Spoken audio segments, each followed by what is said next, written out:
গত 9 আগস্ট রাজ্যের অন্যতম এলিট হাসপাতাল আরজি করে ঘটে গেছে এক মর্মান্তিক দুর্ঘটনা। নৃশংসভাবে ধর্ষিতা ও খুন হয়েছেন কর্মরতা তরুণী পড়ুয়া চিকিৎসক তিলোত্তমা। আরজি করে নৃশংস ঘটনার প্রতিবাদে এবং ঘটনার সঙ্গে যুক্ত অপরাধীদের গ্রেপ্তারের দাবিতে রাজ্যের বিভিন্ন প্রান্তে বিক্ষোভে সামিল হয়েছেন সাধারণ মানুষের পাশাপাশি বিভিন্ন পেশার সঙ্গে যুক্ত মানুষ। প্রতিবাদ জানাতে বিক্ষোভ প্রদর্শন সহ নানান কর্মসূচি পালন করে চলেছে বিভিন্ন সংগঠনের পক্ষ থেকে। সবার একটাই দাবি, উই ওয়ান্ট জাস্টিস। আরজি করের ঘটনার প্রতিবাদে আন্দোলন প্রতিদিন তীব্র থেকে তীব্রতর হচ্ছে।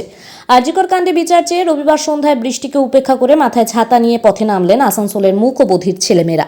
হাতে প্ল্যাকার্ড ও মোমবাতি জ্বালিয়ে নিয়ে বিএনআর মোড় এমনই ছবি ধরা পড়ল। আরজি কর ঘটনা তীব্র প্রতিবাদ জানান তারা। তিলোত্তমার দ্রুত বিচারের দাবিতে তারা সরব হন। এদিন উপস্থিত প্রত্যেকেই মুখে না বলতে পারলেও ইশারায় তারা বুঝিয়ে দিলেন, উই ওয়ান্ট জাস্টিস। আরজি করের বিচার চাই। আসানসোল থেকে রামকৃষ্ণ চ্যাটার্জি রিপোর্ট, সংবাদ একলব্য।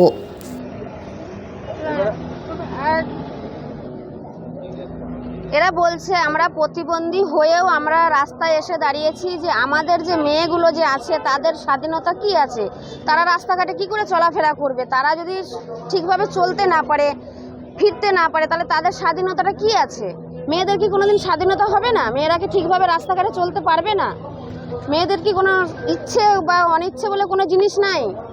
যেটা হচ্ছে এগুলো তো খুবই খারাপ হচ্ছে না? এটা কি করে সমাধান করা যায় তার ব্যবস্থা। এরা শাস্তি চাইছে, সব প্রতিবন্ধী, এরা যতজন আছে সবাই প্রতিবন্ধী এখানে, তারা শাস্তি চাইছে। আপনারা একটা শাস্তি ব্যবস্থা করুন। এরা কি সবাই মুখ্যবধির? হ্যাঁ সকলে মুখ্যবধির তো? হ্যাঁ, মুখ্যবন্ধী। এরা প্রতিবন্ধী, এরা কথাও বলতে পারে না, সেটা শুনতেও পায় না।